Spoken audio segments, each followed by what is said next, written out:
जय भीम।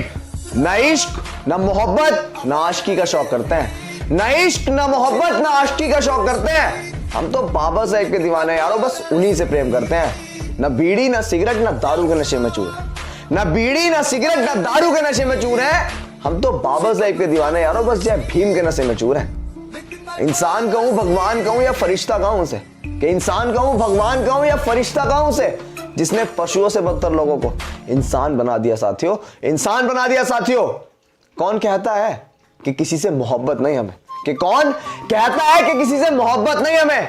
फर्क इतना है कि आपको किसी और से और हमें बाबा साहेब के मिशन से हो गए कि गली कूचों पर खड़े होकर तो अपना दिन हम भी गुजार सकते हैं। अरे गली कूचों पर खड़े होकर तो अपना दिन हम भी गुजार सकते हैं, लेकिन बाबा साहेब के मिशन से 2 मिनट भी हटना गले में हांडी और कमर पे झाड़ू याद दिला देता है। मैं ये बात क्यों कह रहा हूं, बड़े ध्यान से सुनिएगा कि अगर बाबा साहेब इस देश में ना जन्मे होते, बाबा साहेब इस देश में ना आए होते, ना पैदा हुए होते, तो हमारे माँ बाप हमें जब भी जन्म देते, हमारे माँ बाप हमें जब भी पैदा करते, लेकिन ये मान सम्मान स्वाभिमान की जिंदगी हमें नसीब नहीं होती अगर बाबा साहेब इस देश में ना आते। वो इतना सारा त्याग समर्पण बलिदान हमारे लिए ना देते, अपने 4-4 बच्चों की कुर्बानियां हमारे लिए ना देते, इस देश का संविधान ना देते, इस देश का इतना अच्छा कॉन्स्टिट्यूशन ना लिखते, ना उसे इस देश के लिए देते, तो शायद इतने मान सम्मान की स्वाभिमान की जिंदगी हम जी रहे होते। अगर बाबा साहेब ना आते इस देश में तो हम कभी शिक्षा ग्रहण नहीं कर पाते। जिस तालाब में पशु पानी पीते हैं उस तालाब में भी हमें पानी पीने का अधिकार नहीं था, सुबह शाम घर से बाहर निकलने का अधिकार नहीं था, महिलाओं को स्तन तक ढकने का अधिकार नहीं था, हमें अपनी मर्जी से अपना राजा चुनने तक का अधिकार नहीं था। राजा का बेटा ही राजा बन सकता था, इस देश में राजतंत्र स्थापित था। हमारे लोगों की बात कौन करता? हमें शूद्र बताया गया, हमें नीच बताया गया, हमें हमारे अधिकारों से वंचित रखा गया, हमें सबसे नीचा बताया गया, इस देश के मूल निवासियों को सबसे नीचा बताया गया। मैं ये नहीं कह रहा हूं, कुछ लोग कह रहे होंगे कि अब ये बात क्यों बताई जा रही है, तो मैं ये नहीं कह रहा हूं कि ऐसा दोबारा हो जाएगा, लेकिन इस बात की क्या गारंटी कि दोबारा नहीं होगा? इस बात की क्या है कोई गारंटी कि हमारे साथ दोबारा वो नहीं हो सकता? क्यों मैं ये बात इसलिए बता रहा हूं क्योंकि जो कौम अपना इतिहास नहीं जानती है वो कौम कभी अपना इतिहास लिख भी नहीं सकती है। इसलिए अपना इतिहास पता होना बहुत जरूरी है। पहले कैसे हमें चोट लगी वो पता होना हमें बहुत जरूरी है, आगे तभी तो उससे सतर्क रहेंगे। सतर्क रहना बहुत जरूरी है। मैं ये नहीं कह रहा हूं, खुले तौर पे कह रहा हूं कि मैं ये नहीं कह रहा हूं, जरूरी नहीं है कि वो चीजें दोबारा वापस आ जाए, लेकिन इस बात की क्या गारंटी है कि दोबारा वापस नहीं आएंगी? आज जगह जगह बाबा साहेब की मूर्तियां तोड़ी जाती, क्यों तोड़ी जाती है भाई? समानता की बात करी ना उन्होंने, तो क्यों तोड़ी जाती है? क्योंकि आज भी लोगों की मानसिकता वही बनी हुई है कि जो समाज, जो निचला तबका जिसको हमने निचला बताया, वो आज हमारे सामने से बुलेट लेके गुजरता है, वो आज हमारे सामने से ऊंची ऊंची पगड़ी पहनकर गुजरता है, वो अच्छी अच्छी गाड़ियों में घूम रहा है, बहुत अच्छे अच्छे स्कूलों में पढ़ रहा है, बहुत अच्छे अच्छे पैसा कमा रहे हैं, बहुत अच्छे अच्छे कपड़े पहन रहे हैं, तो नहीं पेट में दर्द हो रहा है उन लोगों के पेट में दर्द हो रहा है। इसीलिए मैं कहता हूं कि कोई गारंटी नहीं है कि वो दिन दोबारा नहीं आएंगे। साथियों, बाबा साहेब हमारे लिए हमारे माँ बाप से बढ़ के है, क्योंकि माँ बाप हमें जब भी जन्म देते अगर बाबा साहेब नहीं आते, लेकिन गले में हांडी और पीछे झाड़ू होती,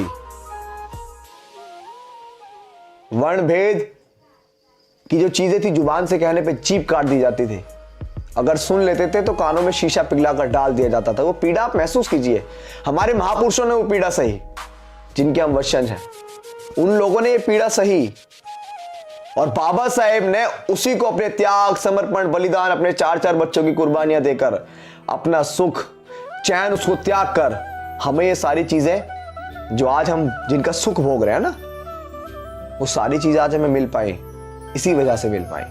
मैं आपसे बार बार कहता हूं कि बाबा साहेब को पढ़िए, बाबा साहेब का मिशन क्या उसको पढ़िए, बाबा साहेब का मूवमेंट क्या उसको पढ़िए।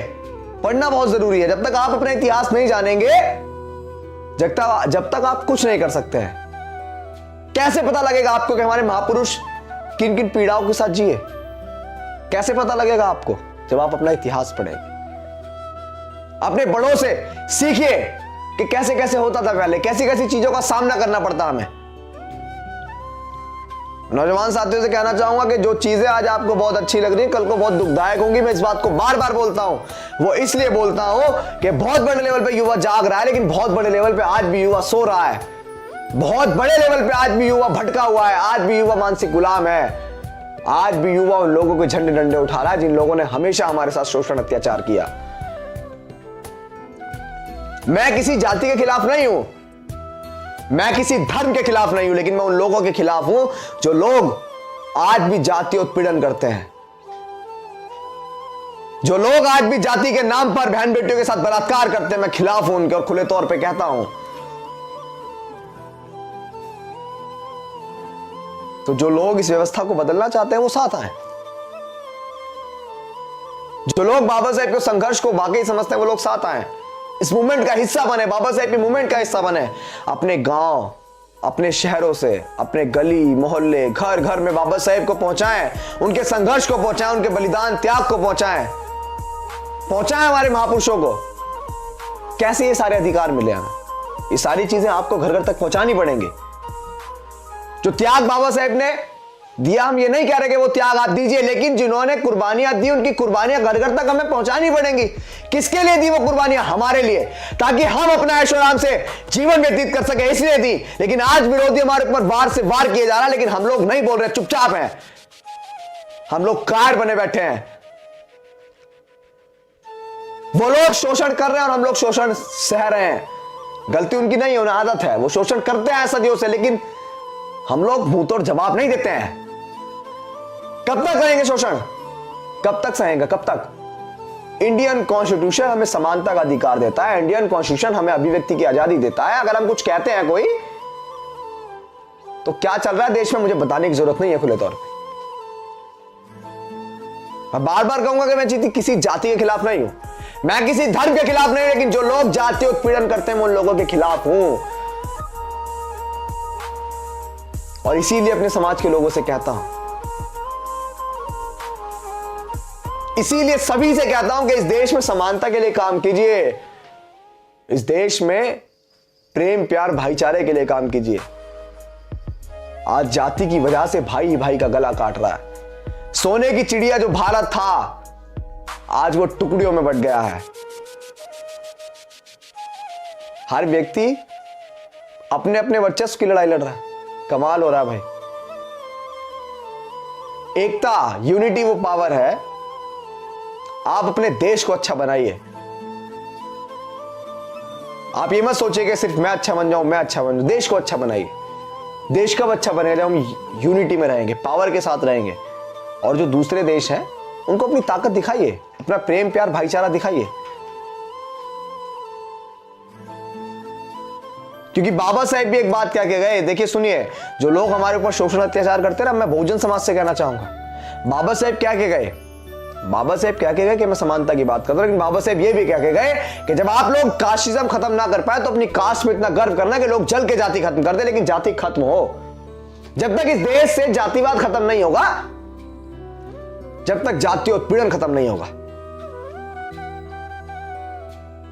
आज जाति के नाम पर लोगों को जेल भेज दिया जाता है। आज जाति के नाम पर बहन बेटियों के साथ बलात्कार किए जाते हैं। आज जाति के नाम पर ऊंचा बोल दे कोई तो उसको मार दिया जाता है, उसको पीट दिया जाता है, उसको लाठी डंडों से 5-5, 6-6 जन एक बंदे को मारते हैं। ऐसे हालात हैं यहाँ, सिर्फ जातीय उत्पीड़न है। इसीलिए तो बाबा साहेब के मूवमेंट को मत भूलिए। बाबा साहेब डॉक्टर भीमराव अंबेडकर, ये वो नाम है जिसने इस देश में आपको ऐसा मुकाम बना के दिया कि आप मान सम्मान स्वाभिमान की जिंदगी जी पा रहे हैं। वो बाबा साहेब की वजह से। वोट का अधिकार बाबा साहेब ने दिया, जो आप आज राजा चुन पा रहे हैं। वरना राजा का बेटा ही राजा बनता और पेले पेले जाता आपको। मैं सच्चाई बता रहा हूं, लोकतंत्र में आपको अभिव्यक्ति की आजादी है ना। तो बाबा साहेब के मूवमेंट को मत भूलिए। जय भीम, जय भारत, जय संविधान, जय बहुजन समाज।